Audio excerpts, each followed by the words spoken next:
Did you know the disposal of old planes is a thriving multi-billion-dollar business? Or that it's recently spawned a dangerous shadow market in counterfeit aircraft parts? Hop on board and buckle up for takeoff as we ask exactly what happens to old airplanes. You might wonder why airplanes need to die in the first place. After all, they're made of metal, right? Can't they just be maintained, theoretically, forever? Not quite. Most modern airliners have a built-in lifespan of around 25 to 30 years. What usually brings them down in the end is far more insidious than regular wear and tear. An aircraft's lifespan is usually measured in so-called pressurization cycles. What does that mean? Every time an aircraft takes off, it has to pressurize its cabin so passengers and crew can breathe comfortably at high altitudes. This pressurization naturally puts substantial stress on the frame of the aircraft, which inevitably over time leads to metal fatigue. Over many thousands of flying hours, this fatigue can become deadly.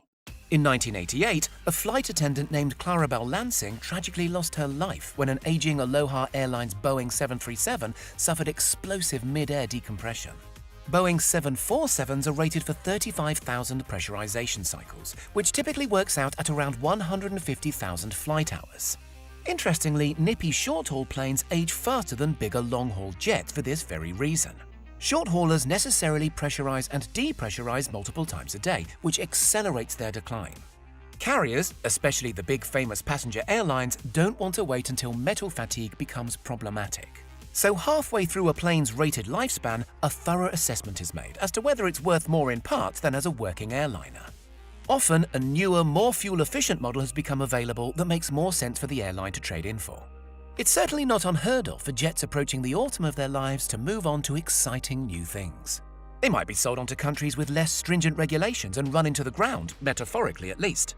Big Boeing 747s often end up being refitted as freight carriers. Smaller planes can wind up working in highly specialist niches, like the Dutch workhorse Fokker 100s, which are so robust they do a roaring trade supplying remote mining outposts in the Australian outback. Some lucky planes end up as cherished museum pieces, like the few remaining Concords, or refitted into lavish sky palaces for the likes of hip-hop star Drake or shady oligarch Roman Abramovich, who jets around in a private pimped-out Boeing 767 named Bandit. This is rare, though. Most planes, almost all planes, eventually are broken down for parts. The volumes and prices associated with the airline parts trade can be staggering, with the global market for second-hand plane components projected to be worth some $6 billion in 2022. This market is so lively, it's spawned its own class of dedicated investment outfits and even specialist hedge funds. Even more astonishingly, the airline spare parts industry is locked in constant battle with counterfeiters, who supply a hungry worldwide market with cheap knockoff components. It's believed that as many as 2% of all spare airliner parts on the market today are counterfeit, with obvious and terrifying safety implications. A Paris startup called Safe Flights has been trying to use blockchain certification to stamp out this decidedly dodgy practice. So why is the spares market so lucrative? A modern aircraft is made up of some 350,000 parts. Most of the value, upwards of 75%, derives from the engines alone. Airlines typically prefer to replace a failing component, like an engine fan blade, than attempt a risky repair. So defunct planes essentially become money-spinning organ banks for their airworthy brethren. There's serious cash to be made here. For instance, just the winglets on a retired Boeing 737 can fetch as much as $650,000 on the second-hand market. And with roughly 11,000 airline retirements scheduled to take place over the coming decade, you can start to see why dead planes are such big business. So where are these massive beasts stashed while they're broken down for parts? Storage airports, also known as graveyards, still more evocatively as boneyards, are essentially vast open-air parking lots for planes.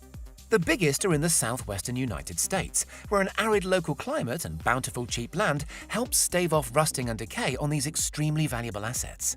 The largest in the world, Davis-Monthan Air Force Base in Arizona, babysits some 4,000 military aircraft, among them F-16 fighter jets, combat helicopters, and colossal Lockheed C-5 Galaxy transport aircraft.